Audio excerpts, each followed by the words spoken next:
اسماعیل خان میں دہشت گردوں کا رورل ہیلتھ سینٹر پر بزدلانہ حملہ، 5 شہری اور 2 سیکیورٹی فورسز کے جوان شہید۔ شہداء میں 2 لیڈی ہیلتھ ورکرز، 2 بچے اور 1 چوکیدار شامل۔ سیکیورٹی فورسز کے کلیئرنس آپریشن میں 3 دہشت گرد مارے گئے۔ شہید ہونے والے پاک فوج کے جوانوں کی نماز جنازہ ادا کر دی گئی۔ پیپلز پارٹی کسی بھی سیاسی جماعت پر پابندی کی حمایت کبھی نہیں کرتی۔ پی ٹی آئی کو ثابت کرنا ہوگا کہ وہ ایک سیاسی جماعت ہے۔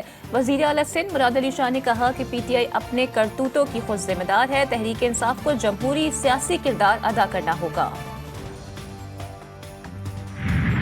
ایڈ ہاک ججز کی تعیناتی کے لیے جوڈیشل کمیشن کا اجلاس 19 جولائی کو طلب۔ ایڈ ہاک ججز کے لیے 4 ناموں پر غور ہوگا۔ جسٹس ریٹائرڈ مشیر عالم نے ایڈ ہاک جج بننے سے معذرت کر لی۔ جسٹس ریٹائرڈ سردار طارق مسعود، جسٹس ریٹائرڈ مظہر عالم رضامل، جسٹس ریٹائرڈ مقبول باقر نے اب تک جواب نہیں دیا۔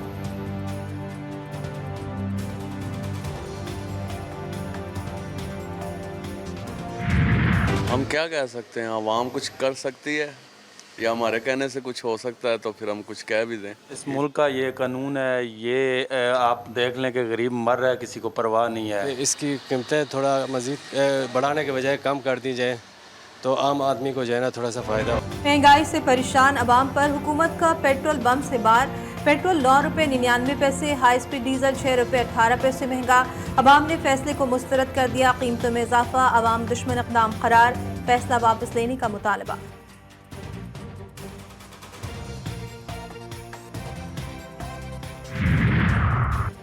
آئی ایم ایف کے نئے پروگرام سے پاکستان کے لیے فنڈنگ کے امکانات میں بہتری آئے گی۔ نیا I M F programme financing کے معتبر ذرائع فراہم کرے گا۔ عالمی ریٹنگ ایجنسی موڈیز نے پاکستانی معیشت سے متعلق رپورٹ جاری کر دی۔ رپورٹ میں کہا گیا ہے کہ مہنگائی کی وجہ سے سماجی تناؤ بڑھنے کا خدشہ ہے۔ زیادہ ٹیکسوں اور توانائی کے نرخوں میں مستقبل کی ایڈجسٹمنٹ اصلاحات پر دباؤ ڈال سکتی ہے۔ پاکستان کی بیرونی پوزیشن اب بھی نازک ہے۔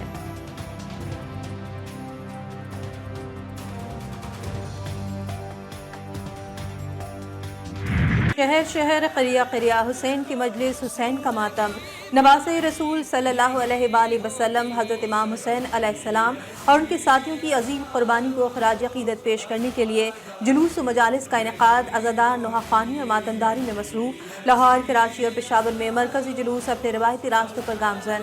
کراچی میں ایم اے جناح روڈ پر اور لاہور میں سراج بلڈنگ کے قریب نماز ظہرین ادا کی گئی۔ اسلام آباد، کوئٹہ اور دیگر شہروں میں بھی جلوس اپنی اپنی منزلوں کی جانب گامزن۔ عزاداروں کی نوحہ خوانی، زنجیر زنی اور ماتمداری۔ شہدائے کربلا کی یاد میں ملک بھر میں مجالس برپا، علم اور تعزیت تھامے۔ عزادار نواز رسول صلی اللہ علیہ وآلہ وسلم کے فرزند کی پرساداری میں مصروف۔ عزاداروں کی شبیہ زوجنا کی زیارت، غم حسین علیہ السلام میں ڈوبے۔ عزاداروں کے لیے پانی اور شربت کی سبیلوں کا خاص اہتمام، جگہ جگہ لنگر کی تقسیم۔ کوٹ ڈی جی عزاداری کے لحاظ سے سندھ بھر میں مشہور، سونے سے بنا مولا حسین علیہ السلام کا روضہ، شہزادہ علی اکبر کا صحرا، شہزادہ علی قاسم کی دستار اور شہزادہ علی اصغر علیہ السلام کا جھولا۔ مومنین کی توجہ کا مرکز، قدیم دور کے تعزیے اور بڑے علم پاک بھی شامل۔ کراچی، لاہور، پشاور سمیت کچھ اضلاع میں 10 محرم تک ڈبل سواری پر پابندی۔ جلوس کے راستوں اور اطراف میں موبائل فون سروس بھی بند۔ لینڈ لائن وائی فائی پر انٹرنیٹ سروس بحال رہے گی۔ کراچی میں 9 محرم الحرام کے لیے ٹریفک پولیس کا پلان جاری۔ ٹریفک کو گرو مندر چوک سے آگے جلوس کے روٹ پر جانے کی اجازت نہیں ہوگی۔ ناظم آباد سے آنے والے گارڈن سے ہو کر منزل کی جانب جا سکتے ہیں۔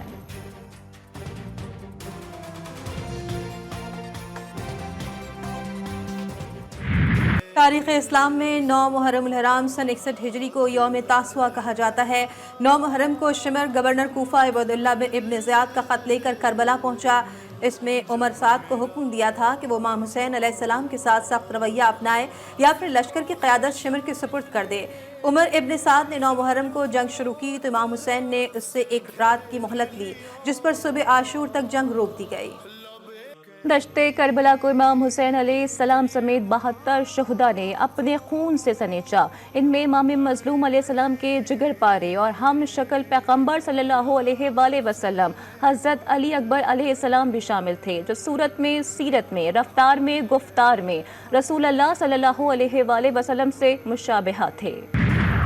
اور کراچی کے علاقے سجانی ٹاؤن میں کمسن بچی سے مبینہ زیادتی، 9 سالہ بچی کے ساتھ زیادتی میں ملوث عطائی ڈاکٹر کو علاقہ مکینوں نے پکڑ لیا۔ عطائی ڈاکٹر برکت کو علاقہ مکینوں نے درگت بنا کر پولیس کے حوالے کر دیا۔